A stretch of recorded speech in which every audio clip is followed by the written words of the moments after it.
Posibleng mawala na ang franchise ng SMNI, ang network na nasa ilalim ni Apollo Kibuloy. Paano ito nangyari? Pag-usapan natin. Basics muna tayo. Ang SMNI ay ang Sunshine Media Network International, isang television network na nasa ilalim ni Apollo Kibuloy. Napakaraming beses nang nagpakalat ng palpak na impormasyon ng SMNI. Si Kibuloy ang pinuno ng Kingdom of Jesus Christ, isang religious group na sinasamba si Kibuloy bilang isang Diyos. Si Kibuloy ay isang fugitive. Akusado siya ng human trafficking, serial rape, at physical abuse ng mismong mga miyembro ng KOJC. Akusado rin siya sa Amerika ng money laundering. Wanted siya at frozen ang kanyang mga ari-arian sa Amerika. Itong si Kibuloy malapit kay former President Rodrigo Duterte. Pag-usapan natin ang ilang pagkakasala ng SMNI. Una, nang re-red tag sila sa mga taong kritikal sa gobyerno. Ito ay ang walang basehang pagbabansag sa mga tao na komunista. Delikado ito sa Pilipinas kung saan pinapatay ang mga komunista at ang mga pinaniniwala ang komunista. Mula akusasyon sa mga politiko, sa mga journalist, sa mga artista, pati sa mga normal na mga tao. Pati local electric company ni-red tag nila. Pangalawa, essentially mouthpiece ni Kibuloy ang SMNI. Malaking problema to kasi pinepresenta ng SMNI ang sarili nito bilang legitimate news operation. Para maging lehitimong news operation, kailangang independent ka. Hindi ka dapat sumusunod sa kumpas ng isang Diyos-Diyosan. At ang lumalabas, kung saan man pumanig si Kibuloy, doon din papanig ang SMNI. Habang iniimbestigahan si former President Rodrigo Duterte ng ICC, todo panig at todo defend ng SMNI para sa kanya. Pati yung controversy ni VP Sara Duterte, kung saan gumastos siya ng 125 million pesos in 11 days. Todo defend at todo panig sa kanya ang SMNI. Hindi nakapanig ang SMNI sa publiko. Kung saan nakapanig si Kibuloy, doon nakapanig ang SMNI. Dahil dito, ang SMNI ay nagiging propaganda machine ni Kibuloy at ng mga politikong malapit sa kanya. Marami nga nagtatanong kung paano to pinapabayaan mag-broadcast kung puro kasinungalingan ang pinalalabas nito. Well, ngayon, in danger silang mawalan ng franchise. Anong bago nangyari? Enter May 2022. Hindi na si Rodrigo Duterte ang in power. Si Ferdinand Marcos Jr. na. Ang nangyari, inatake ng SMNI si House Speaker Martin Romualdez. Pinsan siya ni President Bongbong Marcos at siya ang nagkukumpa sa House of Representatives. Paano inatake ng SMNI si Romualdez? Una, sa pamamagitan ni former President Duterte. Si Duterte meron ng sariling show sa SMNI. Sa show niya, binatikos niya si Romualdez. Ito ay pagkatapos na harangin ng Kongreso ang confidential funds ng kanyang anak na si VP Sara Duterte. Sabi ni former President Duterte, ang Kongreso daw ang pinakabulok na institusyon. Pero ito rin yung Kongresong kakampi niya noong Pangulo siya. Pagkatapos na batikusin ni Duterte si Romualdez, wala masyado nangyari. Hindi kumilos ang Kongreso. May kapangyarihan pa rin kasi si former President Duterte. Kung inaway ni Romualdez at ng mga congressman si Duterte, magkakagulo. Pangalawa, dito nagkaroon ng problema para sa SMNI. Inakusahan ng isang host ng SMNI, si Jeffrey Celis, si Martin Romualdez na gumastos ng 1.8 billion pesos sa kanyang foreign trips. In reality, higit 4 million pesos ang kanyang ginastos. Malaki pa rin ito, pero hindi ito billion level. This time, mabilis na kumibo ang Kongreso.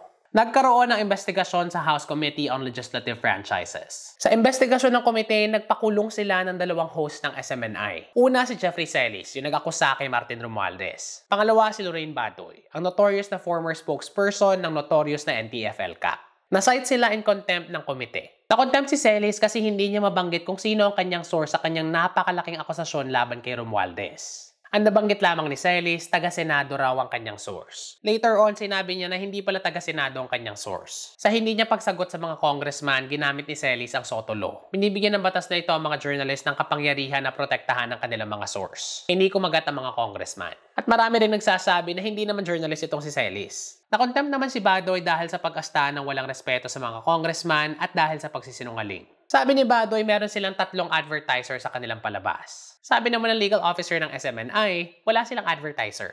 Pinalaya rin silang dalawa eventually dahil magkri-Christmas break ang Kongreso. Hindi lang yan ang nangyari. Una, kinwestiyon ng partnership ng SMNI sa Chinese network na CGTN. July 2023 kasi nag-tweet ang SMNI. In-announce nila ang isang partnership sa CGTN. Ang CGTN nasa ilalim ng China.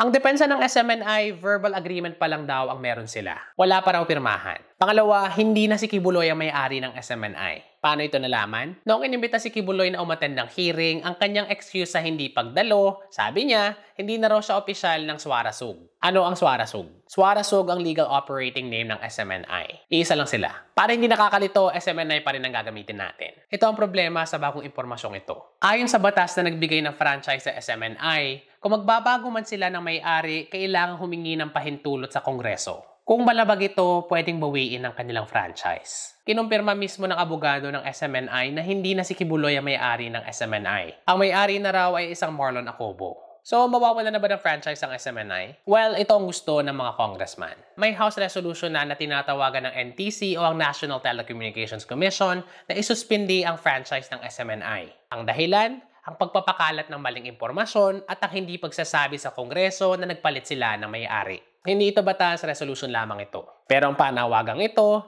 may puwersa ng buong House of Representatives. May bill na rin nakaka-file lamang noong December 11. Kung may pasama nito sa House, hindi pa rin ito batas. Kailangan ng panukalang batas din sa Senado at kailangan ng pirmahan ng Pangulo. Kamusta ang Senado? Nagpatawag ng investigasyon si Senator Risa Hontiveros kay Kibuloy at sa kanyang religious group. Hindi man directly SMNI dahil si Kibuloy ang iimbestigahan, parang SMNI na rin. Magkakaroon ba ng investigasyon na focus lamang sa SMNI? Mukhang sinusubaybayan pa rin ng Senado ang investigasyon ng House. Sabi ni Senate President Mick Zubiri sa House, ipagpatuloy lang nila ang kanilang investigasyon. Ngayon, tama bang bawiin ang franchise ng SMNI? Alam nating napaka-problematiko ng SMNI. Pero usapin din kung tama ba yung ginagawa ng Kongreso. Na kung kaaway ng administrasyon ng isang media outlet, binabawi nila ang franchise. Una sa ABS-CBN, ngayon sa SMNI. Alam nating ibang-iba itong dalawang ito. Legitimate ang ABS-CBN. Ang SMNI, puro kasinungalingan. Pero ang focus natin ngayon ay hindi yung mga target, yung proseso. Ito yung mga hakbang ng Kongreso na kinakasanayan nito. Nagiging paulit-ulit. Kinaka-copy-paste na lang kung sino man ang gustong ipasara. Mahalaga ang tamang proseso kasi kung naging mapang-abuso ito, lahat tayo talo. Marami magdidiwang kung mapasara man ng SMNI. Pero kung nasemento itong proseso ng pagsasara, pwede itong gamitin sa iba. Kahapon ABS-CBN. Ngayon SMNI. Paano kaya bukas? Ano sa tingin nyo? Nakikinig ba kayo o may kakilala ba kayo nakikinig sa SMNI? Anong dapat gawin ng gobyerno? Discuss tayo sa comments. May topic suggestions kayo? Comment nyo lang. Para di kayo mapag-iwanan sa balita, sundan nyo ko.